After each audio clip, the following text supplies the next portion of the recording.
Eleanor Calloway's daughter was packing up the house in Richmond when she found the sewing box in the attic. Wrapped in a pillowcase behind a stack of hat boxes nobody had opened since the 60s. Not fancy. A hinged wooden box, the kind you could buy at the 5 and dime for under $1. Inside, a measuring tape yellowed at the edges, a paper of pearl buttons, 4 spools of thread in navy, black, cream, and the particular shade of red that goes with everything. And folded into the bottom, a single page torn from McCall's 1954. The page had notes in the margin. Eleanor's handwriting, small and sure. Never horizontal on the hip. The slip does the work. The coat is the sentence. Everything else is grammar. She owned 7 dresses, 3 pairs of shoes, 1 wool coat she bought in 1952 and had relined in 58. She was the best-dressed woman at every occasion she attended for 30 years. Not the most expensive, not the most fashionable, the best dressed. There is a difference, and Eleanor understood it completely, and somewhere between then and now, it got lost. What follows is 15 things Eleanor knew, things her mother taught her, and her mother's mother taught before that. A body of knowledge that was never written into a single book because it didn't need to be. It passed from woman to woman at the sewing machine, at the fitting, at the mirror, across the kitchen table. It passed by watching and being corrected, and watching again. Then it stopped passing. Not because the knowledge failed, because something more profitable replaced it. Number 1. She owned almost nothing, and she never felt it. The average American woman in 1957 owned 6 to 8 dresses. A closet-made survey in 2016 found the average American woman owned 103 items of clothing and wore only about 10% of them regularly.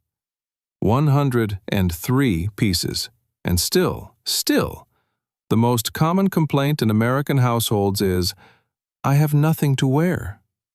You've said it. I've watched people say it while standing in front of a closet that took 3 contractors to install. That sentence, "I have nothing to wear," did not exist in Eleanor's vocabulary. She had so little that everything she owned was chosen. Every piece had a reason to be there. She wore all of it. She wore all of it again. She knew what was coming when she opened the closet. No ambush.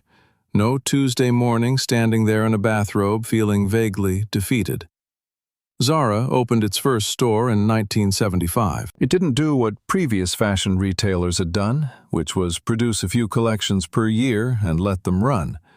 Zara introduced a new model. New silhouettes every few weeks, manufactured fast, priced for impulse, designed to be replaced. The industry term for this is fast fashion. The honest term is a perpetual motion machine that runs on the specific type of anxiety you feel when you believe your wardrobe is always slightly wrong. The global fast fashion industry is now worth over $100 billion. That number was built almost entirely on the anxiety it created. Eleanor's closed system, 7 dresses, each chosen, each worn, left no room for that anxiety. The math was finished. There was no Sunday evening standing in front of an open closet wondering why nothing worked. It all worked. She made sure of that before she bought a single piece. Number 2. Before anything went on, something went under. 3 layers, every day without exception. Structured brassiere, girdle, full slip, each one doing a specific job.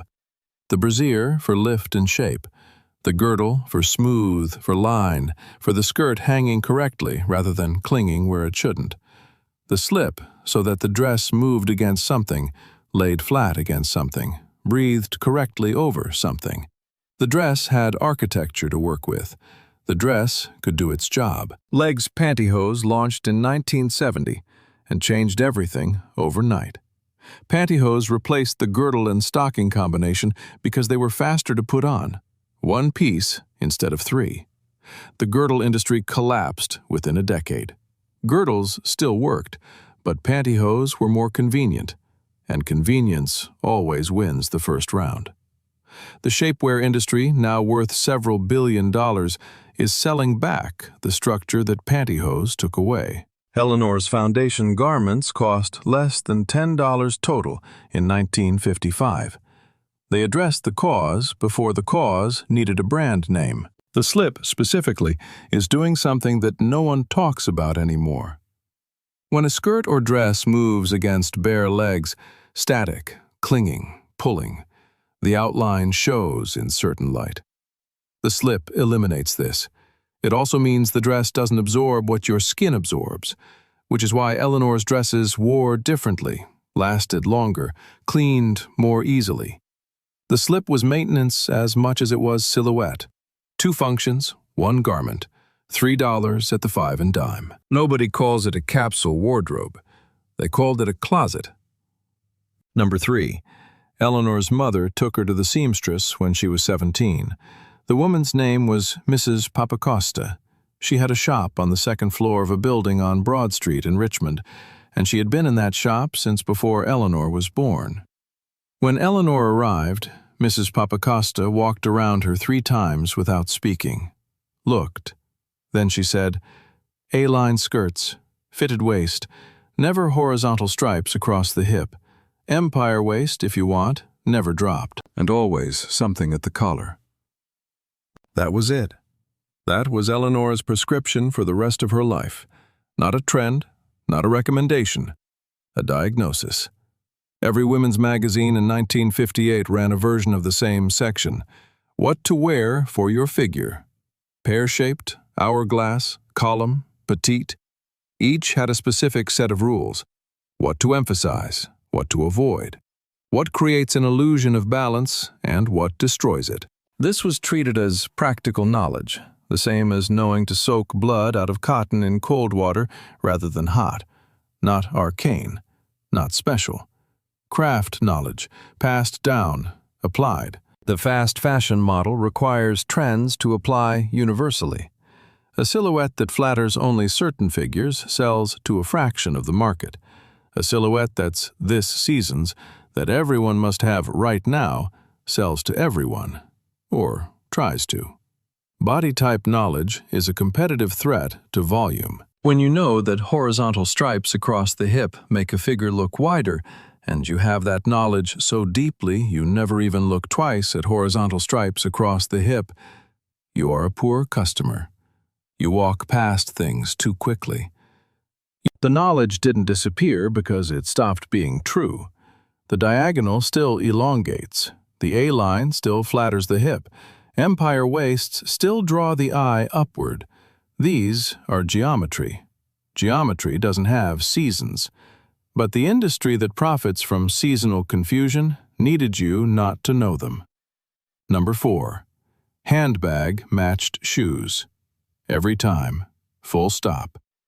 It sounds like a small rule. It is not a small rule.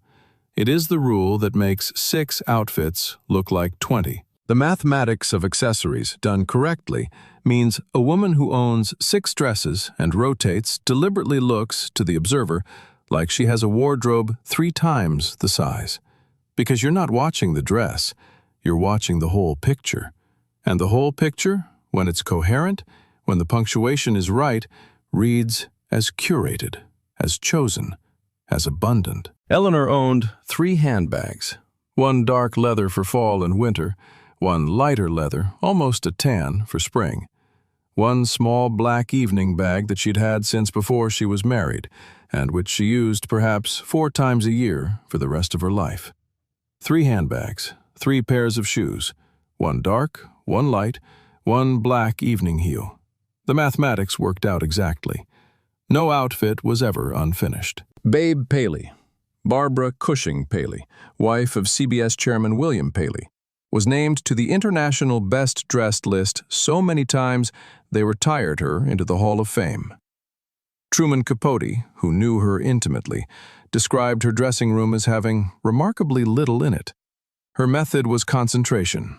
A few extraordinary pieces rotated through accessories that changed the entire conversation. The same dress appeared at 3 different occasions, and red as 3 different looks, because the scarf changed, the pin moved, the gloves shifted from white to dark. Paley had a budget Eleanor could only have dreamed of. The principle was identical. The global handbag market is over $50 billion annually. The accessories industry exists partly on its merits and partly on selling the idea that more bags means more looks. What it actually means is more bags. Eleanor discovered this mathematics for free, one afternoon with her mother and a piece of paper. Number 5. She ironed every Sunday, after the dishes, before the week began. The ironing board came out, every blouse, every skirt, pressed flat, hung immediately. Collars crispened, plackets laid down smooth. 45 minutes, maybe an hour, and the entire week was organized. You knew what was ready. You knew what you were wearing Monday when you stood at that board Sunday afternoon. Decision made. Morning run, smooth. Permanent press fabric arrived in the late 1950s. It was marketed as a liberation. By the mid-60s, it was everywhere. No ironing necessary. Clothes that held their shape through the wash, through the dryer, through Tuesday morning when you were running late and didn't care. Convenient. Genuinely. But here is what permanent press also did, quietly, without a press release. It removed the visible difference between a woman who cared for her clothes and one who didn't. An ironed blouse and a permanent press blouse do not look the same in the same room. This is not nostalgia. This is fabric behavior. The ironed one has a sharpness at the collar, a clarity at the cuff. It looks chosen. It looks tended. It communicates something that the permanent press blouse, for all its convenience, cannot. Eleanor's ironing wasn't maintenance. It was a weekly renegotiation with everything she owned. 45 minutes of paying attention. You notice things at the ironing board, that seam pulling, that button about to go. You catch it before it becomes a ruined garment at the worst possible moment. Number 6. One good coat. For a decade. A quality wool coat in 1952 cost somewhere between $29 and $49, depending on the brand and the department store. The median weekly income for a working woman in 1952 was around $44. So a good coat was most of a week's pay. You didn't buy that coat impulsively. You studied coats for a season first. You went to the store and put your hands on the fabric, ran your fingers through the wool, felt the weight, checked the seams, examined the lining, worked the buttons, looked at how the shoulders sat. You spent time. The coat was not an impulse. It was a commitment. And then, when the lining wore through, and it would, eventually, after years, you brought it to the seamstress. A few dollars. The coat relined, refreshed, good for another 5 years. When the buttons became dated, you replaced the buttons. Pearl, bone, something that changed the character of the coat slightly and let it work for another decade. The fast fashion coat arrived sometime in the 1990s and became ubiquitous by the 2000s. You buy it in October. You wear it 12 times before spring arrives. You leave it in the back of the closet over summer. By autumn, there's something new, something more interesting, something on sale, and the old coat doesn't make it out of the closet again. The industry calls this choice. It is not choice. It's a replacement schedule dressed as fashion. The industry did not improve coats. It improved turnover. Those are different accomplishments. Number 7. Lipstick was not vanity. She was not dressed without it. This is not an aesthetic judgment. This is what Eleanor believed, what her mother believed, what every woman in their circle understood without having to say it out loud. You do not leave the house undressed. Lipstick was the last step in a sequence, like locking the door. You lock the door. Last step. You do it. Putting your face on. The phrase itself tells you what the generation thought about it. Not decoration. Completion. The face was not finished until it was finished. This was respect. For the occasion, whatever the occasion was, for the people you were about to encounter, for yourself as someone moving through the world intentionally rather than accidentally. A 1951 survey found that 2 out of 3 American women wore lipstick every single day. Not for photographs, not for events, for Tuesday morning, for the grocery store, for answering the door when the Fuller brush man came. 2 out of 3. It was as automatic as putting on shoes. You did it because you were leaving the house, and the house had a standard, and the standard did not bend for convenience. The lip cosmetics category is now worth over $10 billion annually. Every year, dozens of new formulas, new finishes, new shades. Eleanor replaced her single tube twice a year. She kept it in the small, zippered compartment of her everyday bag. When it ran out, she went to the drugstore and bought the same shade she always bought. The shade Mrs. Papacosta had told her, at 17, brought something forward in her face. She never deviated from it. She never needed to. Number 8. She dressed for the room she was entering. Church dress, market dress, dinner dress, house dress. These were not 4 identical concepts with minor variations. They were 4 distinct categories, and Eleanor owned pieces for each, and she never confused them. When you were going to church, you dressed for church. When you were going to the market, you dressed for the market, which meant something you didn't mind being in the produce section in, but still something chosen, still something pressed. Dinner was dinner. The house dress was the house dress, and it lived in the house. Occasion-appropriate dressing requires no money. It requires only the knowledge that occasions are different from each other, and that dressing accordingly signals that you understand this, that you're paying attention, that you are, in some basic sense, present.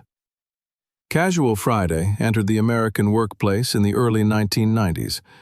In 1992, Levi Strauss & Company distributed a guide called A Guide to Casual Business Wear to American Corporations. The guide was a direct marketing initiative.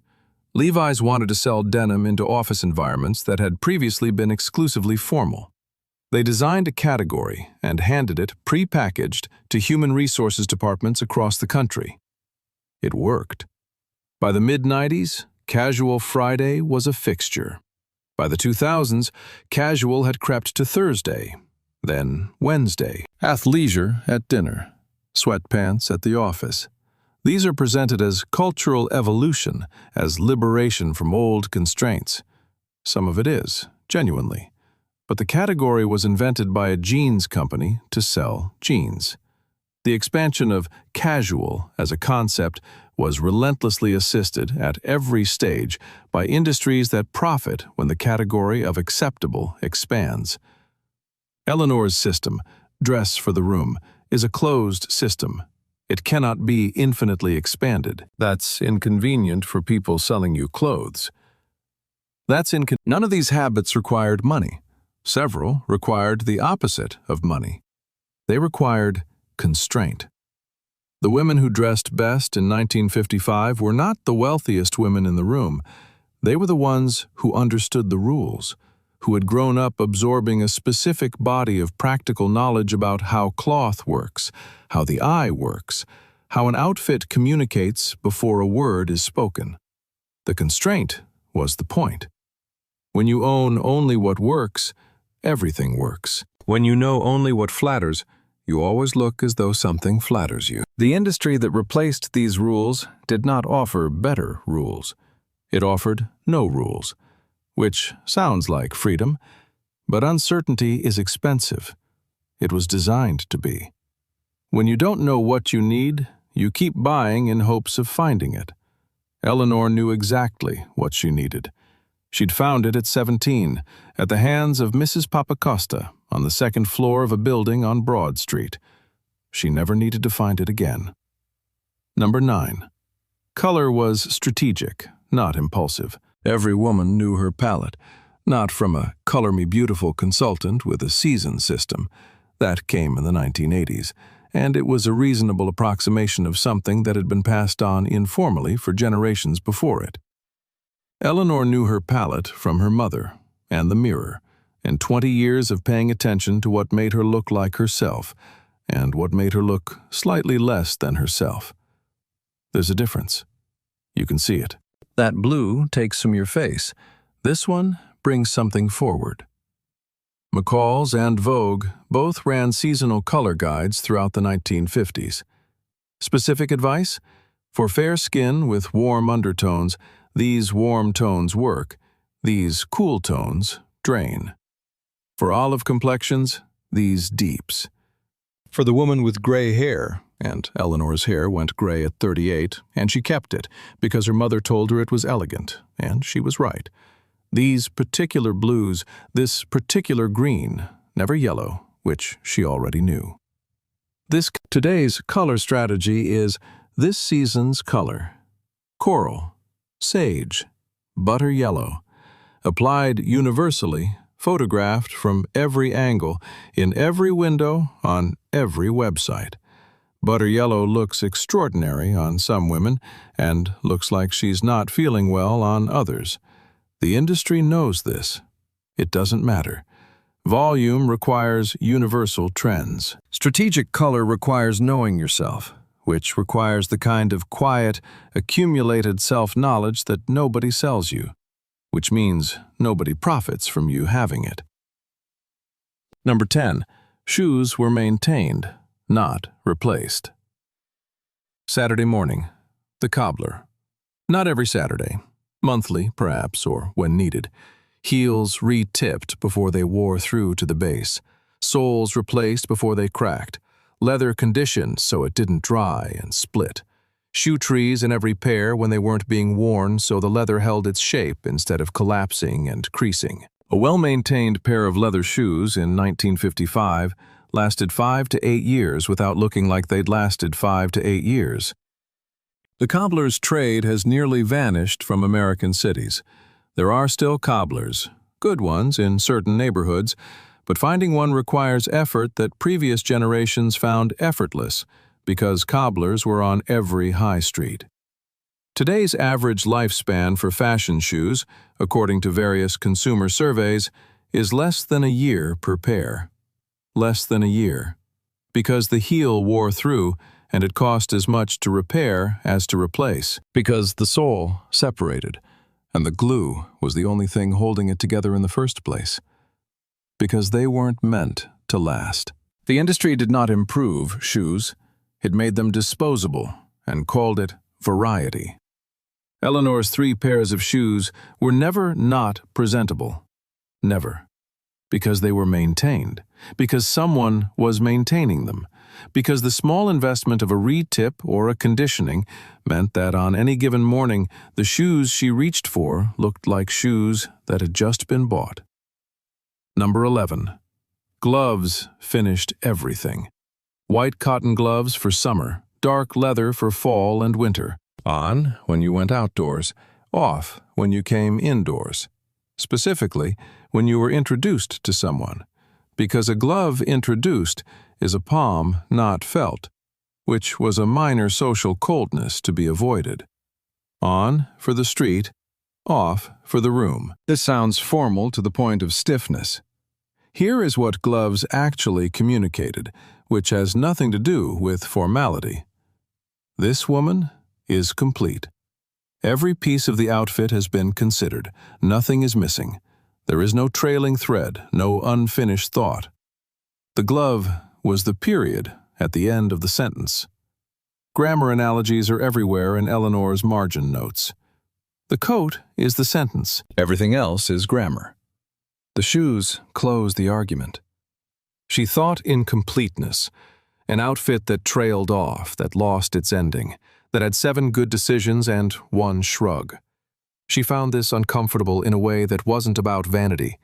It was about precision, about being whole. The glove manufacturing industry peaked in the United States in the 1950s. When the cultural rules loosened in the 60s, the rules about formality, about occasion dressing, about what you did when you left the house, the glove industry did not survive by lowering quality. It did not survive at all, not in any meaningful form. Because the glove only makes sense within a system of completeness. Removed from the system, it's just a strange accessory that gets left at restaurants. What replaced gloves was nothing, and the outfit lost its period at the end of the sentence. You can see this if you look for it. An otherwise well-assembled outfit that doesn't quite resolve. Something unfinished in the picture. Eleanor would have identified it in 30 seconds and told you what to add. Number 12. Hemlines were personal, not seasonal. Mrs. Papacosta at the fitting measured from Eleanor's knee. Not from the ground, not from the hip, from the knee. She had a specific point on Eleanor's calf, approximately 2 inches below the kneecap, where the leg read most favorably. Where the line of the dress hem created the right proportion to the shoe. She marked it. That was Eleanor's hemline. For that dress, for every dress, for 30 years. It did not change because Paris said so. It not change. This is geometry again. A hemline that hits at the wrong point on the calf makes any dress look wrong. Too long, and the leg is cut at its widest point, which reads as heaviness. Too short, and the balance shifts entirely. Fine, if that's the intention, but a different communication. Eleanor's hem was hers. It had been diagnosed. It worked. Today, hemlines are seasonal.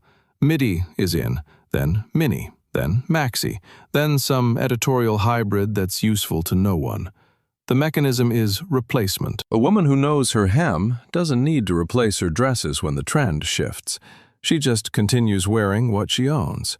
Because what she owns hits at the right point on her leg, which is a fixed anatomical fact unaffected by the schedule of European fashion weeks. The alteration is personal. The trend is universal. Personal is cheap. It costs the seamstress's hourly rate once to establish. Universal requires buying new every 18 months, which was, of course, the idea. When I started this research, I expected to find rules that restricted women, rules that told them to shrink, to conform, to fit a specific aesthetic that served someone else's idea of femininity rather than their own. That is not what I found. What I found were habits designed to make small amounts go a long way. Every single rule maximizes what a woman already had, what suited her body, what worked with her coloring, what turned 3 bags into 30 outfits. Not one of the rules requires buying more. Not one creates anxiety about what you don't have. Every rule is about using what exists. The restriction, it turns out, was pointed outward, at waste, at confusion, at the relentless spending the absence of these rules would require. Not inward, at the woman. Number 13. Mending was invisible pride. A darned stocking, done right, reads as a new stocking. The weave picked up and re-knit so precisely that you wouldn't find the repair without looking for it. A replaced button. Not just any button, but the right button, or close enough that the eye doesn't catch the difference.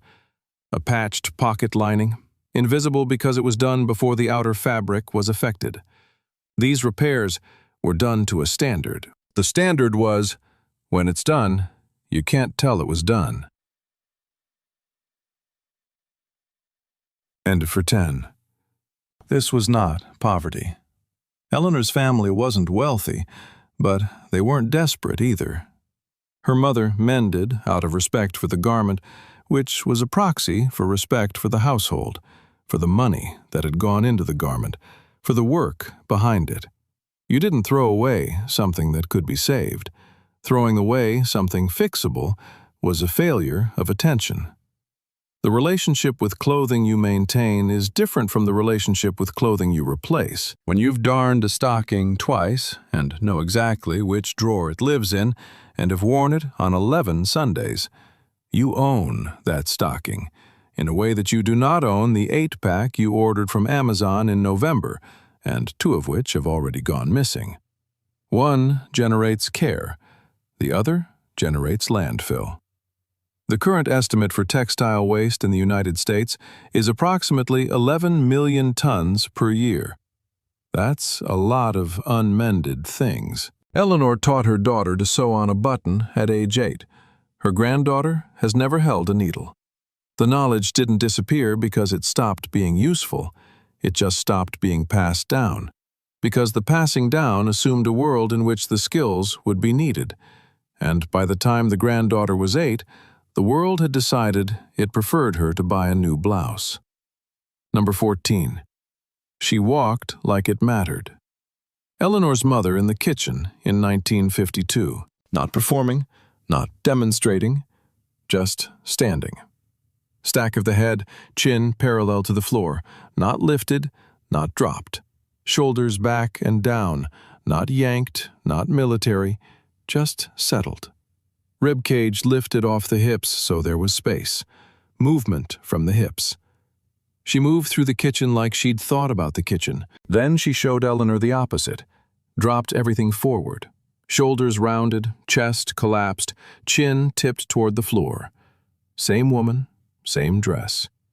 "Look at what the dress does," she said. The dress was the same dress. On the first version of her mother, it fell correctly. Shoulders sat flat, the front hem hung even with the back, the fabric draped as the designer had presumably intended when it was cut. On the second version, the shoulder seams pulled forward, the hem dipped in front, the fabric creased in ways that suggested a garment one size too large or made for a different body. Posture is not a garment. It doesn't wear out. You can't lose it behind the dryer. It costs nothing. It cannot be manufactured and sold to you. What it does for a dress, specifically what good posture does for a $30 dress, has never been replicated by any product ever marketed. The $30 dress on a woman who stands correctly looks, at a sufficient distance, like a dress that cost more than $30. Not because it changed, because she changed what it works against. Eleanor's granddaughter, the one who has never held a needle, sits at a desk for 8 hours a day with her shoulders rounded toward a screen. Her posture is the posture of her generation, and it is also the posture that makes every garment look slightly wrong, slightly provisional, slightly like someone who stopped on the way to somewhere else. No amount of shopping solves this. The $30 dress and the $300 dress both suffer from the same thing. Eleanor's mother knew this at the kitchen stove in 1952. Number 15. She knew what suited her, and she bought only that. This is the thing that makes everything else work. You can know your hemline, your palette, your figure, your occasion, but if you stand in a shop and ask, "Is this fashionable?" rather than, "Does this suit me?" none of the other knowledge matters. The question is everything. Eleanor, in a shop in 1957. She moved through the racks in 15 minutes. She wasn't browsing, she was filtering. The filter had been installed by Mrs. Papacosta and her mother, and 30 years of accumulated observation, and it was automatic by now, the way you don't read the exit signs anymore. You just know where the doors are. This color, yes, brings something forward. This silhouette? No. Horizontal across the hip. This fabric? Not for the climate, not for the season, not for her. The no's cost nothing. The yes, eventually, was specific and correct. She was not asking, "Is this fashionable?" She would have found the question confusing. Fashionable meant someone in Paris or New York decided for commercial reasons that this particular shape or fabric or color was what everyone should want this season. What she wanted was, "Does this suit me?" Which is a question about her body, her coloring, her existing wardrobe, her life, her occasions. These are personal facts. They are not seasonal. The most expensive items in most wardrobes today, not by purchase price but by cost per wear, are the pieces that never get worn. You know these pieces. Every reader of this has them. The dress bought in a moment of trend that looked extraordinary on the website and less extraordinary in the mirror, and is hung unworn for 2 years because there's never a right occasion, and actually, honestly, the color isn't quite right, but the model looked so good in it. The pants that are entirely this season but not quite this body. The coat that was everywhere in October and that you needed to own and that by November looked like something you should have thought about longer. These pieces were not bought because of personal knowledge. They were bought against it. In that moment in the shop, the trend was louder than the accumulated knowledge. That's what the trend is designed to do. Be louder than the accumulated knowledge. Eleanor's filter was loud enough that the trend couldn't get through. She was right, repeatedly, and she knew it. The fashion industry requires the opposite of this. Personalized taste. Specific, stable, rooted in self-knowledge rather than seasonal suggestion is a structural problem for volume business. If you know exactly what suits you, and you buy only that, and you maintain what you buy, and you have a closed system that works, you are a disaster for the industry. You spend less, buy less frequently, return less, discard less. Everything Eleanor did, done consistently, makes you a bad customer. She wasn't trying to be a bad customer. She was just trying to look good every day, which, as it turned out, were the same thing. Eleanor Calloway's daughter still has the wool coat, purchased in 1952 at a shop on Grace Street, Richmond, Virginia, relined in 1958 by Mrs. Papacosta, worn for 11 winters, retired to the closet sometime in the mid-1960s when Eleanor's life shifted and the coat's occasions shifted with it. It hangs now in a closet in Columbus, in her daughter's house, in a garment bag that dates from approximately 1970. Nobody has worn it in 20 years. It still has its shape. The shoulders are flat, the wool is not pilled, not thin, not soft in the way that means failing. The lining, Mrs. Papacosta's 1958 lining, is still intact. The buttons are original. It is, by any functional measure, a coat.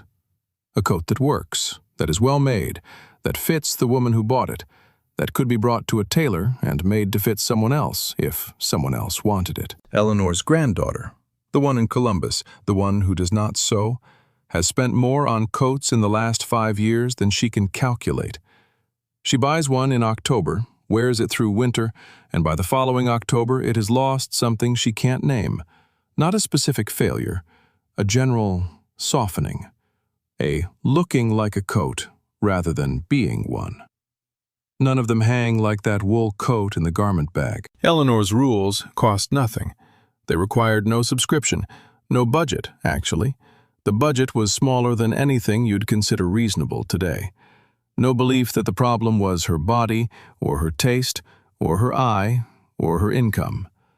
They required knowing what she knew, knowledge that her mother gave her, and her mother's grandmother gave before that, and which sat in the margin of a McCall's page in a sewing box in an attic until her daughter found it and understood, all at once, that it had value that nobody had told her to protect.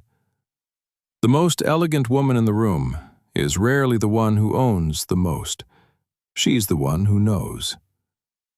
Pick one rule from this list, just one. Try it for 2 weeks. Actually, try it. Commit to it, the way Eleanor committed to her hem and her palette and her Sunday ironing. Come back and tell me what changed. And if you want more of this, subscribe. I've got 60 years of secrets the fashion industry priced you out of knowing, and I am not done talking about them.